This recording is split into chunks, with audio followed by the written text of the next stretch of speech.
Alors que 24 fonctionnaires se sont déjà donné la mort depuis janvier, le ministre de l'Intérieur crée une cellule d'alerte dédiée.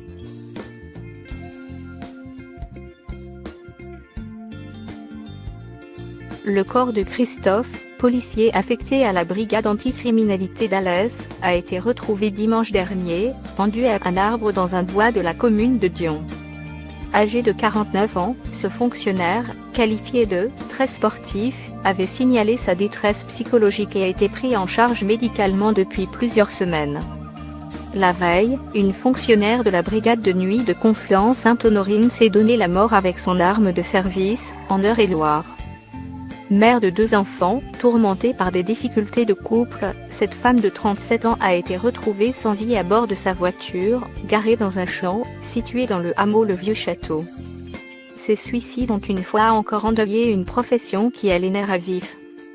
Il porte à 24 le nombre de policiers s'étant suicidés depuis janvier, soit près d'une mort volontaire tous les 4 jours. Si on continue à ce rythme-là, ce seront une centaine de policiers qui auront mis fin à leur jour avant la fin de l'année. On est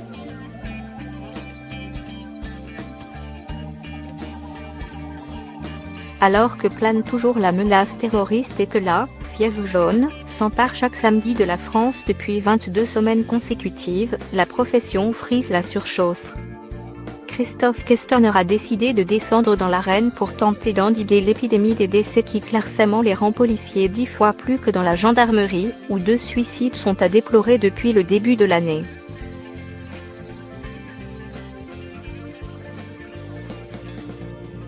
Dans les murs de l'hôpital des Gardiens de la Paix, institution centenaire qui abrite à Paris un centre d'accompagnement psychologique et psychiatrique pour les agents qui présentent des fragilités, le ministre de l'Intérieur a annoncé la création d'une inédite cellule d'alerte prévention suicide, disponible 24 heures sur 24.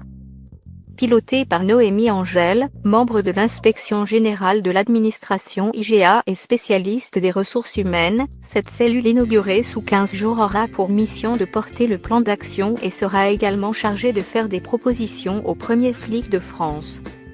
Face à cette maladie qui ronge l'âme, et peut frapper comme un coup de tonnerre dans un ciel bleu, l'hôte de Beauvau en fait la promesse publique, nous ne laisserons pas le suicide être un risque du métier. Bien conscient que le port de l'uniforme est une passion mais aussi une pression, confessant son indignation de voir certains policiers obligés de demander à leurs vœux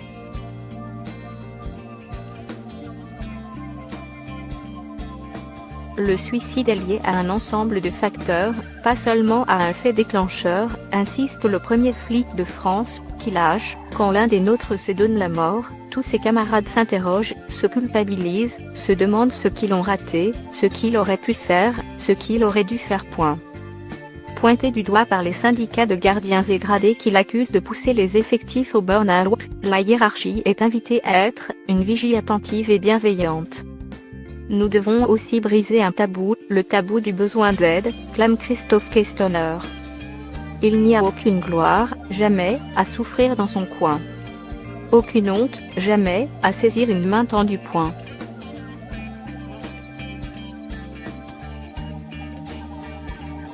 Car dans le milieu viril des forces de l'ordre, les deuils cassés peinent à confesser leur mal-être. Outre le commandement de la police et de la gendarmerie, le ministre en appelle à l'union sacrée pour les psychologues, la médecine préventive, la médecine statutaire, les assistants sociaux, les psychiatres. Sur le front de la prévention, Castaner entend améliorer le suivi psychologique, médical et social, dans la durée, en particulier pour les agents les plus exposés. À ce titre, il a jugé en petit comité qu'il n'y avait pas forcément de corrélation entre la poussée de ce fléau et la crise des « gilets jaunes », puisque ce ne sont pas les forces mobiles qui présentent les taux les plus élevés.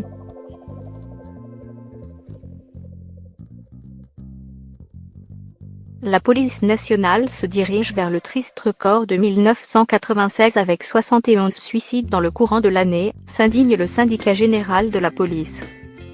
Prétendre que les suicides sont dus aux situations familiales n'est pas la seule réponse à nous apporter. Prétendre que l'arme est un souci majeur n'est pas acceptable. Ne pas oser aborder le suremploi, les carences de l'outil managérial, l'absence de la protection de l'image, les rythmes de travail, l'absence d'espace d'échange et de convivialité, est encore plus inacceptable.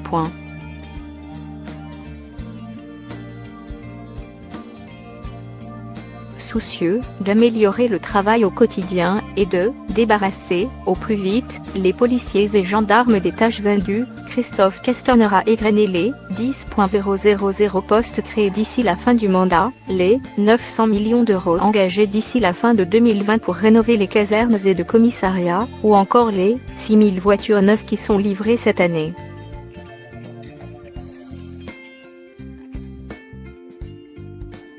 Le ministre sait que la pente sera rude.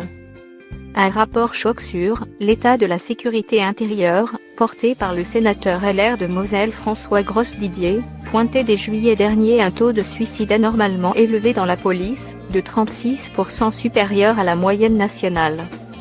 La police et la gendarmerie se sont mobilisées, avait souligné le parlementaire, précisant Chou, avec 82 postes de psychologues, le service de soutien psychologique opérationnel de la police nationale CSPO est le dispositif le plus important en France.